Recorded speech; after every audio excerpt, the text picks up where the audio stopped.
Bonjour les amis, moi j'ai une première question pour vous. Vous êtes-vous déjà levé un matin et tout d'un coup vous apprenez que tous vos investissements sont partis à l'eau à cause de votre famille?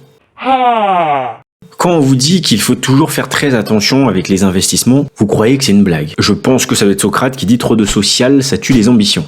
Sachez les amis que j'ai perdu du jour au lendemain une certaine somme d'argent simplement parce que certaines personnes de ma famille ont pris des décisions à ma place. Ou du moins ont pris des décisions parce que mon avis ne comptait pas. J'ai appris la leçon et aujourd'hui je vais vous raconter cette histoire de comment est-ce que j'ai perdu mon argent en voulant faire du business avec la famille. Mais avant toute chose, si vous venez de découvrir la chaîne Terre Noire, sachez qu'ici on va parler d'Afrique, on va parler de Noirs, de tous les sujets qui tournent autour de l'africanité.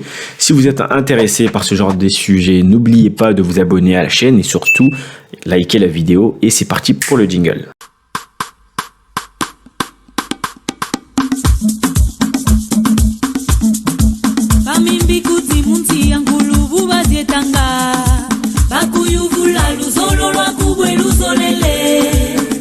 Vous savez les amis, j'ai mis un peu de temps à me remettre de ce problème, surtout à envisager de réinvestir en Afrique. Parce que je me suis posé la question, comment est-ce que je vais pouvoir faire du business au pays sans être sur place. Vous savez, il y a toujours cette vision des choses où vous voulez faire du business chez vous sans forcément être sur place parce que vous n'avez pas encore prévu de rentrer. Donc forcément, pour ça, je me dis que j'ai besoin d'une personne qui va remplir deux critères importants parce que pour faire du business à distance, vous avez besoin en tout cas d'avoir une personne qui remplit deux critères importants. Le premier critère, ça va être une personne de confiance, une personne que vous pouvez faire confiance financièrement, ça c'est hyper important parce que si vous n'avez même pas confiance, c'est sûr que vous n'allez pas envoyer votre argent, mais vous devez donc faire confiance financièrement à cette personne. Et la deuxième chose, c'est que cette personne doit avoir la capacité de gérer votre business. Donc, d'une part, vous devez lui faire confiance. D'autre part, cette personne doit avoir cette capacité de gérer votre business. Simplement parce qu'il ne suffit pas d'avoir la confiance pour que votre business fonctionne. Sinon, pour ceux qui ont une mère ou un père, ce serait un peu facile. Et c'est d'ailleurs l'erreur que font parfois certaines personnes. C'est-à-dire que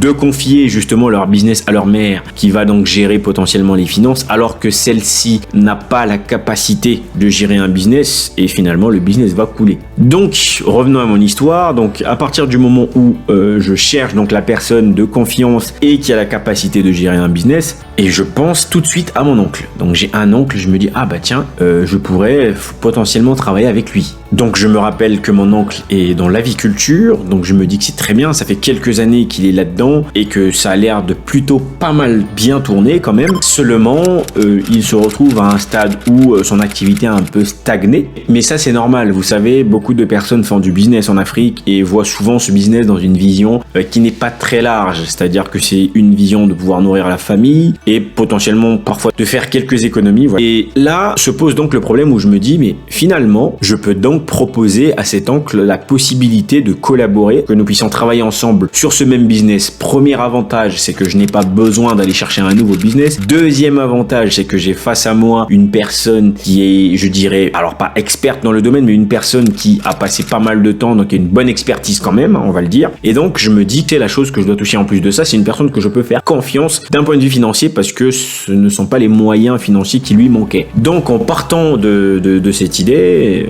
je dis très bien, donc nous faisons dans un premier temps un constat de son activité d'aviculture. Effectivement, je vois tout de suite qu'il est bon dans ce qu'il fait, il sait ce qu'il fait, donc il a fait un certain nombre de formations. En plus, vous savez, vous avez d'abord la théorie dans les formations qu'on va vous faire, et en plus dans la pratique, vous allez apprendre un certain nombre de choses. Il avait quelques années déjà d'expérience là-dedans, donc il avait maîtrisé un petit peu tout le flux, tout le processus en fait de la gestion d'une activité d'aviculture. Et donc simplement, moi, l'idée que je voulais apporter, c'est d'agrandir cette activité et de mettre surtout un système de gestion que lui peut-être n'avait pas forcément l'idée ou les méthodes à mettre en place justement pour que l'activité perdure et que l'activité surtout se développe aussi. Donc forcément en faisant ça, je regarde l'activité et je comprends tout de suite que dans sa méthodologie il y a un problème, c'est que à partir du moment où il va prendre des pondeuses lorsqu'ils sont poussins d'abord, ils ont un cycle. Alors un cycle généralement c'est d'environ 2 ans de ponte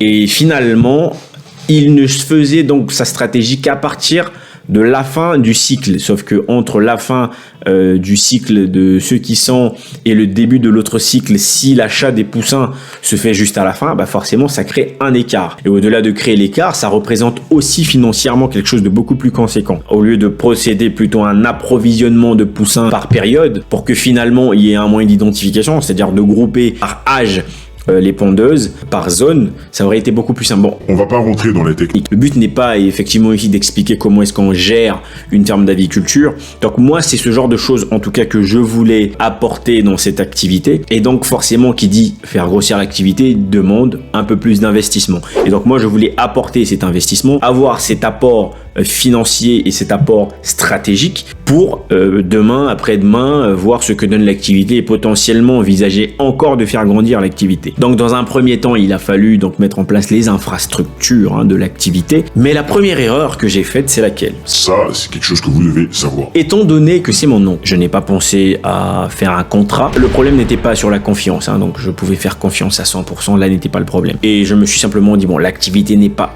aussi grande que ça pour que je me pose ce genre de questions. Et donc, nous avons commencé les travaux, c'est-à-dire les travaux d'agrandissement déjà du lieu pour avoir un peu plus d'espace et des modes de gestion qui seront un peu plus saines. Et donc, pendant que nous sommes en train de mettre tout ça en place, mon oncle tombe malade. Forcément, son activité, c'est chez lui, donc voilà, donc il avait un grand terrain où finalement il avait son activité, où du coup il y avait vraiment sa famille aussi, c'est-à-dire la femme et quelques enfants. Donc quand il n'est pas présent, il y a d'autres personnes qui peuvent quand même gérer l'activité puisqu'ils avaient maintenant l'habitude. Et pas de bol pour moi les amis, donc ce qui se passe c'est que mon oncle en question décède. Donc il décède, moi je suis sous le choc, effectivement. C'est quelque chose de dramatique et surtout, vous savez, lorsque vous perdez une personne proche, donc je vous dis mon oncle, c'est vraiment le petit frère de mon père. Ça n'est pas un oncle, parce que vous savez, nous en Afrique, les oncles, ça peut être quelqu'un de très éloigné, mais là en l'occurrence, non, c'est quelqu'un de très proche et donc il décède. Je me pose pas au début la question des financements ou autre, parce que de toute façon, moi-même, je suis sous le choc par rapport à la situation, donc je ne me pose pas toutes ces questions et juste quelques temps après, en étant en train de me rendre compte que du coup, comment va se passer la gestion? Moi, dans ma vision des choses, c'est que comme mon oncle avait quand même formé quelques personnes, c'est-à-dire quelques enfants, que l'activité allait continuer, donc j'allais potentiellement quand même les contacter et qu'on trouve une solution pour continuer l'activité, parce que pour moi c'était quand même quelque chose qui était hyper important de continuer l'activité. Mais pas de bol pour moi les amis, l'activité était là, donc il y avait les pondeuses qui étaient là, et donc il y a certains oncles de la famille, en tout cas certains aînés de la famille qui ont décidé autrement, qui ont décidé de commencer à bouffer les pondeuses qu'il y avait donc à la petite ferme, si je peux l'appeler comme ça. Alors ça peut paraître un peu marrant l'histoire de se dire que quelqu'un qui vous imaginez a environ 400 ou 600 têtes de pondeuses et que on en vienne à avoir une résolution de tout bouffer, si ça n'est pas de la folie, je ne sais pas ce que c'est.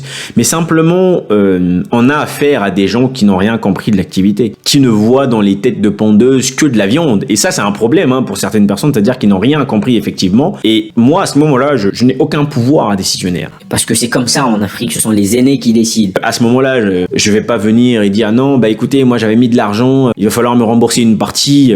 C'est très très compliqué. On est dans des situations familiales où les décisions se prennent, où on part d'un constat, tout qui est là-bas forcément appartient à mon oncle. Et donc de cette décision familiale, l'activité disparaît, puisqu'on finit par manger tous les œufs déjà, et puis les pondeuses qu'il y avait, on finit par bouffer tout le monde, j'ai envie de dire. Et donc l'activité s'arrête, il reste que des murs en fait, il reste que la construction qui était là, qui était présente. Donc je me rends compte que finalement, j'ai perdu de l'argent. Alors, la morale de cette histoire, c'est surtout, je n'ai pas perdu de l'argent comme certaines personnes qui parfois envoient de l'argent à leur famille et on leur fait un sale coup. Non, moi c'est dans un cas de figure où justement c'était une personne de confiance, mais quand même, j'ai quand même perdu de l'argent.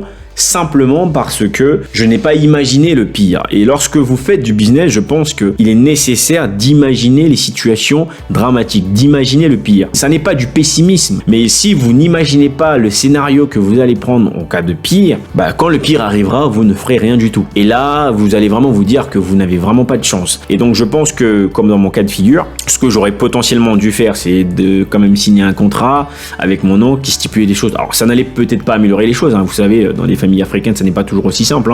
Si vous venez avec votre contrat, tu restes un neveu de la famille ou un petit-fils, donc voilà, contrat ou pas contrat, ça n'a pas forcément plus d'effet que ça. Mais en tout cas, moi pour ma part, ça a été ça le problème. Et donc évitez en tout cas aujourd'hui de faire du business avec des membres de votre famille juste en prenant les deux conditions que je vous ai dit, donc la confiance et la capacité de gérer. Je pense qu'il est important de rajouter l'élément administratif. En tout cas, si ça vous tient à cœur de travailler avec vos cousins, vos neveux, vos je ne sais pas qui, en tout cas des membres de votre famille, assurez-vous d'avoir un élément administratif qui vous permet derrière de vous couvrir en cas de situation. On n'est jamais à l'abri de quelque chose, on n'est jamais à l'abri d'une personne de mauvaise foi. Et donc, mon conseil les amis, c'est pas ici de vous dire d'éviter de travailler avec votre famille. Il y a des gens qui ont beaucoup de belles expériences, moi-même d'ailleurs. Je dis ça, ça ne veut pas dire que je vais arrêter de travailler avec ma famille. Non, c'est juste que ça m'a pris du temps pour me remettre un petit peu de la situation et de me rendre compte effectivement des erreurs que j'ai pu faire. Donc, j'espère que vous n'allez pas faire les mêmes erreurs que moi.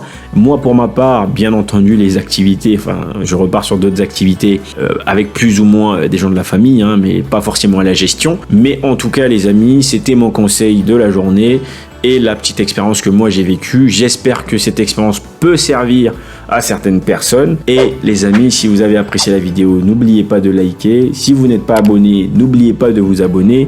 Dites-moi en commentaire si vous avez déjà eu ce genre de situation. Et pour le reste les amis, moi je vous dis à très bientôt. Ciao.